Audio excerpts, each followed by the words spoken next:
हमारे पत्रकार जो आज वर्किंग है, जिनने प्रेस और जर्नलिज्म को आगे ले जाने का काम किया, उन सबको यहाँ आमंत्रित किया इस यूनियन के माध्यम से। मैं बधाई देता हूँ और मैं मानता हूँ बहुत अच्छी पहल है कि इस तरह के संगोष्ठी के कार्यक्रम निरंतर आप करते रहे, क्योंकि इसमें बहुत कुछ आपको एक दूसरे से सीखने को मिलेगा, प्रांतों के प्रति भी, और आने वाले भविष्य में क्या आपके लिए स्वॉट्स होंगे। स्वॉट्स बहुत जरूरी है हर फील्ड के अंदर एनालाइज करने के लिए। स्ट्रेंथ्स क्या है, वीकनेस क्या है, अपॉर्चुनिटीज क्या है, ये सारी चीजें जब देखते हैं तो मुझे लगता है जो कलम की पत्रकारिता थी उससे लेके कीबोर्ड की पत्रकारिता तक बहुत बदलाव आया। और मेरे को तो इस 35 साल के मेरे जीवन में इतना बदलाव देखने को मिला है।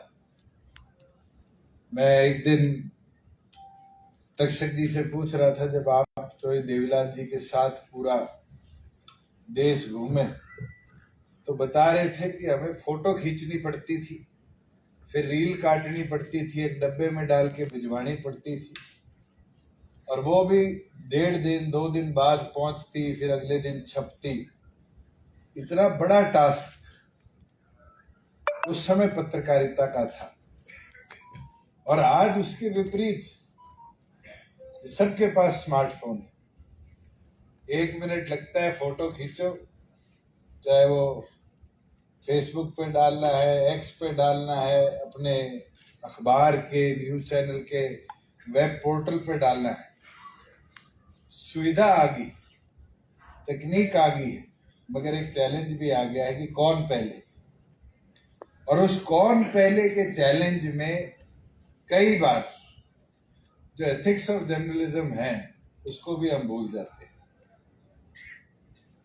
कि ब्रेकिंग शब्द जब से लग गया है, वो ब्रेक करने के लिए क्या लिख रहे हैं, कैसा लिख रहे हैं, किस क्वालिटी का लिख रहे हैं, वो कहीं ना कहीं बहुत जरूरी है एक पत्रकार के लिए कि वो उसका बैलेंस जरूर बनाकर रखे। क्योंकि निरंतर हमने भी अखबारों में देखा है, 1 दिन 2 दिन बाद न्यूज आती है कि हम खेद प्रकट करते हैं, ये गलत छपा, मगर किसी न किसी के जीवन में वो एक शब्दावली का जो असर पड़ता है, वो इम्पैक्ट पड़ता है, वो बहुत महत्वपूर्ण रहता है। उसी तरीके से जैसे बात चल रही थी, कौशल साहब ने बताया कि अपने पुराने जीवन की एक स्टोरी मैंने कवर करी और फिर नोटिस आया और आया। आज एक नया ट्रेंड भी शुरू हो चुका कि हम स्टोरीज को मोल्ड भी करने लगे। वो भी बहुत रिस्की है। और मुझे लगता है कि जो आपकी हरियाणा चंडीगढ़ वाली यूनियन है या राष्ट्रीय यूनियन है, इस चीज पे भी आपको जरूर विचार करना पड़ेगा। पीछे कई इंसिडेंट्स ऐसे हुए जहां पर निरंतर देखा गया कि सिर्फ कवरेज या प्रायोरिटी या नंबर 1 बनने के लिए चीजें दर्शाई गई, दिखाई गई, ब्रेकिंग करी गई, मगर अंत में आकर उसका जो रिजल्ट था वो बिल्कुल ऑपोजिट आया। और मुझे लगता है अब कोर्ट्स ने भी मीडिया ट्रायल्स के ऊपर संज्ञान लेना शुरू किया है कि किस तरह से कदमों को मोल्ड किया जाता है और फिर रिजल्ट विपरीत आते हैं। तो मुझे लगता है इसको भी आप सबको मिलकर डील करना चाहिए कि हम जो जर्नलिज्म के एथिक्स है उसको अच्छी तरीके से मेंटेन कर आगे बढ़ाने का काम करें। मेरे लिए तो सौभाग्य है, अधिकतम स्टेज पे जितने वरिष्ठ पत्रकार बैठे हैं सबने, आज चौथी पीढ़ी है चौधरी देवीलाल जी की, जहां इनने कहीं ना कहीं उसको कवर किया है, लिखा है, उसको मॉनिटर किया है, मुलाकात हुई। और मैं तो मानता हूं कि मेरे को निरंतर जब जब मौका मिलता है, चाहे वो नेशनल लेवल पर लोगों ने चौधरी देवीलाल जी के साथ काम किया हो, चाहे जो हमारे डेली अखबार वाले साथी हैं जो रीजनल लेवल पर कवर करते हैं या सिटी लेवल पर करते हैं, इनसे अवसर मिले हैं पूछने के लिए।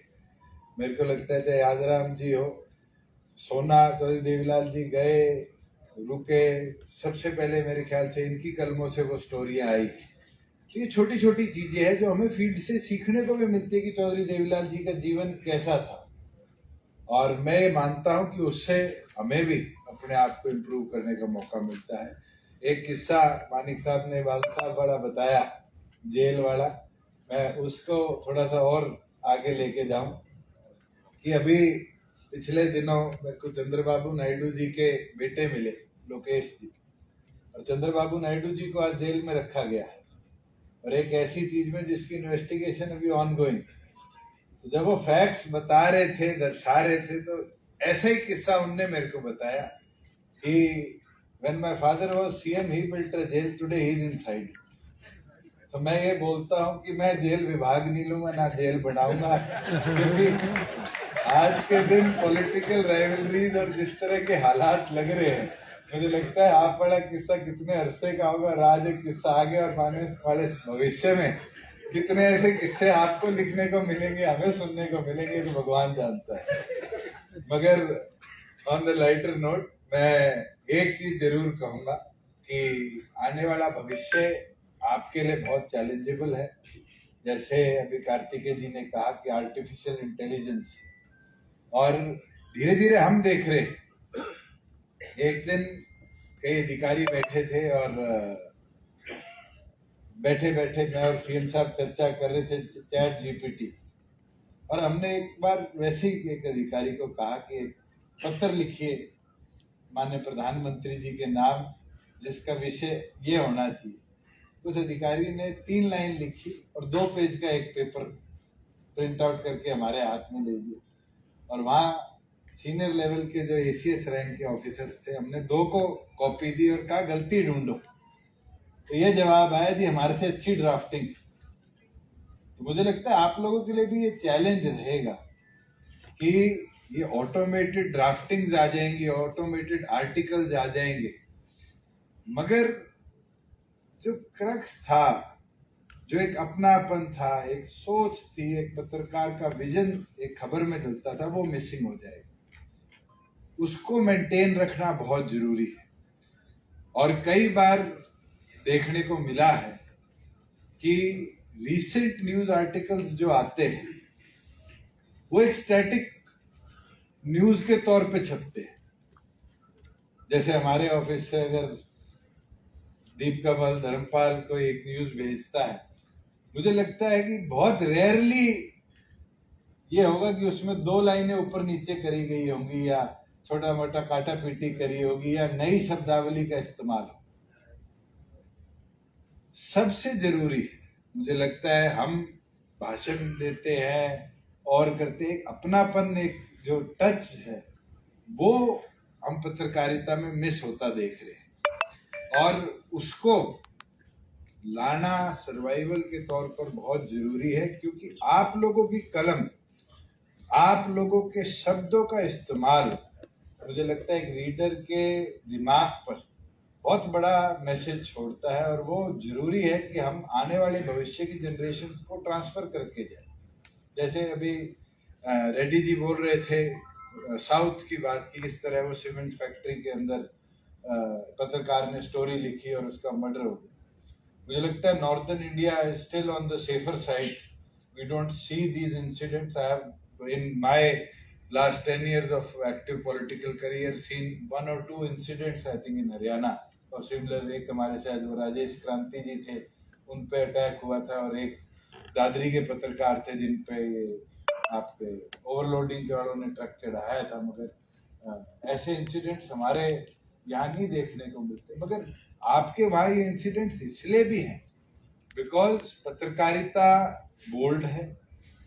पत्रकारिता के अंदर वहाँ कदम उठाने वाला ये नहीं डरता कि कल मेरा अखबार बंद हो जाएगा, मेरी एक्रेडिटेशन चली जाएगी। वहाँ का व्यक्ति फिर भी ये सोचकर चलता है कि खबर है, खबर में सच्चाई है, उस सच्चाई को आम जनता तक पहुंचाने के लिए मुझे लिखना है, और वो लिखकर छापना है। शायद कौशल साहब ने जो बात कही कि फिर सीनियर थाने में नहीं जाएगा साहब, ये डर है, या फिर हमारे बीच में से चले गए आपके हिंदुस्तान टाइम्स के साथी वो विनायक जी, वो जो कह रहे थे कि वो एडवर्टाइजमेंट वाला जो डर है। मैं मानता हूं कि पत्रकारिता को शायद हम डे टू डे लाइफ के अंदर एडवर्टाइजमेंट, गवर्नमेंट, इसके अंदर जोड़कर बहुत रख चुके, थोड़ा सा इससे ऊपर भी उठना पड़ेगा। There has to be a transparency which is required, और मुझे लगता है कि अगर हम दे पाएंगे तभी जाके। अब मुझे मास्टर्स करने का मौका मिला मास जर्नलिज्म के अंदर, और मास कम्युनिकेशन का जब मैं कोर्स पढ़ रहा था तो ये सारे किस्से, किस तरह अखबार शुरू हुआ, कैसे कैसे उसमें डेवलपमेंट आई, रेडियो हो, टेलीविजन हो, इनकी इंटरनेशनल यूनियन बनी, कॉन्क्लेव्स हुई, कैसे कैसे उसमें बदलाव आए, ये सारा तो हिस्टोरिकल डाटा है। मगर आने वाला भविष्य क्या है? जब मैं डॉक्टरेट का सब्जेक्ट चुन रहा था मास कम्युनिकेशन के अंदर, मेरे से पूछा तो पहले मैंने मेरे गाइड को कहा, मैंने पीएचडी करनी है मीडिया लॉ पे, क्योंकि मैंने एलएलएम भी करी हुई है और मास कम्युनिकेशन भी करी हुई है। तो मैंने कहा जॉइंटली मेरे लिए इजी सब्जेक्ट होगा कि मीडिया लॉ के ऊपर पढ़ाई करता हूँ, क्योंकि पॉलिटिशियन को तो दो ही लोगों से खतरा है, वकील से और पत्रकार से। अगर दोनों के बारे में सीख जाऊंगा तो सुखी रहूंगा आगे चलने। मगर उनका सुझाव था,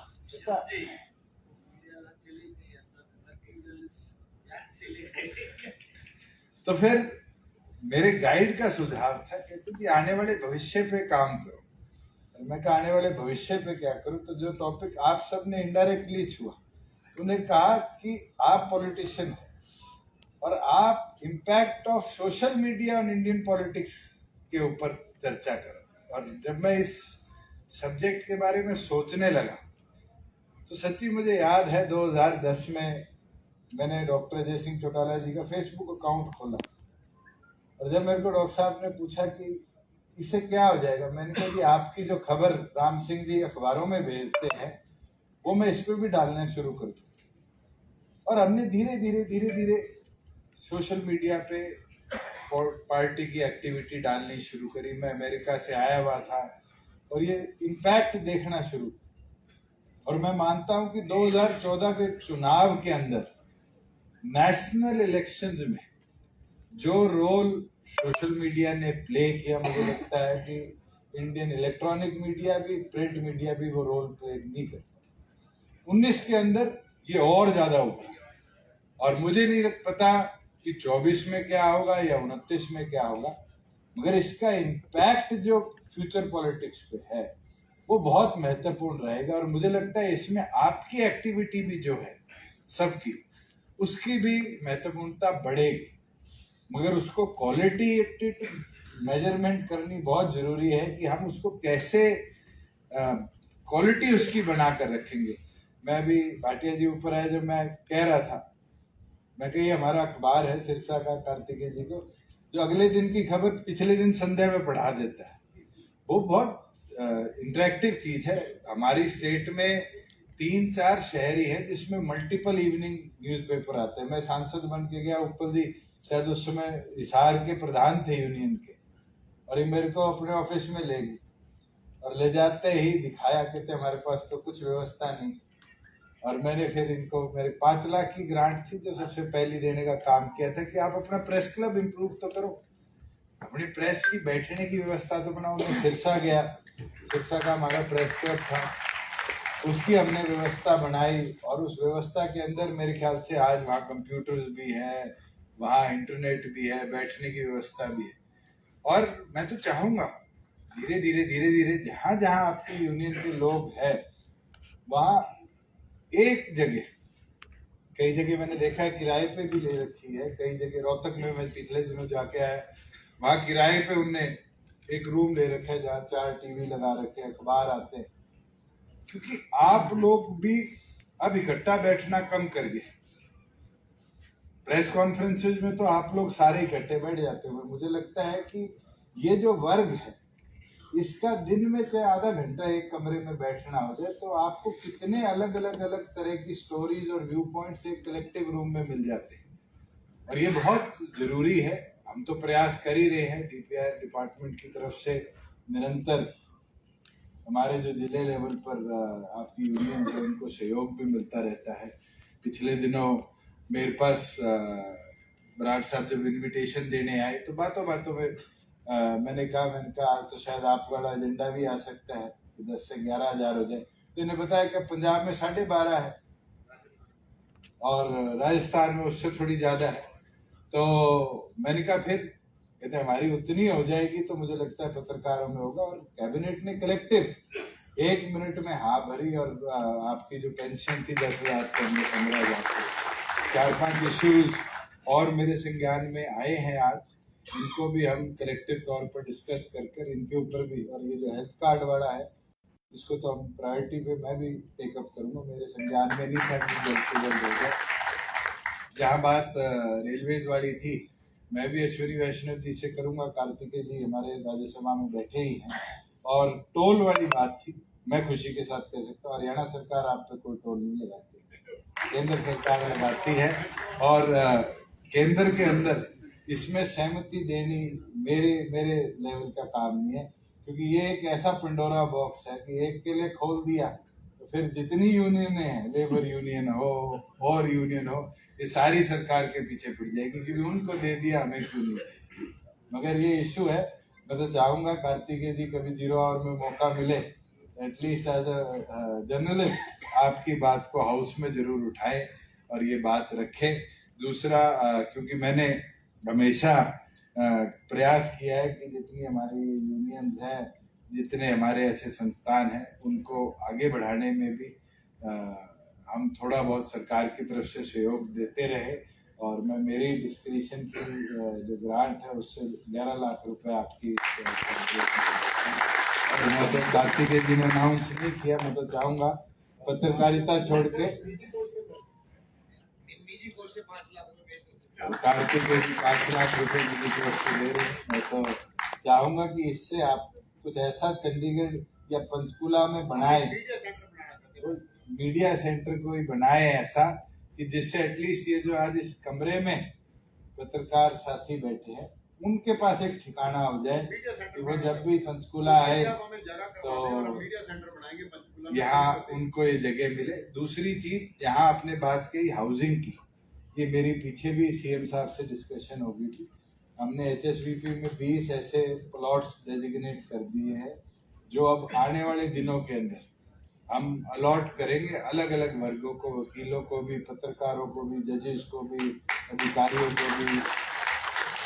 तो उसके लिए जल्द एडवर्टाइजमेंट एचएसवीपी निकाल देगा कि आपके पास चंडीगढ़ के पंचकुला के अंदर हाउसिंग की एक ग्रुप हाउसिंग की व्यवस्था हो जाए। और आज क्योंकि ये टॉपिक और एडिशनली आया है और पूरे हरियाणा के यहाँ पत्रकार साथी हैं, मैं ये और चेक करवा लेता हूँ कि हम अगर इसको डिस्ट्रिक्ट लेवल पर भी कर पाए तो और अच्छा है। ग्रुप हाउसिंग के माध्यम से परमानेंट रिहायशी ठिकाना सभी पत्रकार साथियों का हो जाएगा।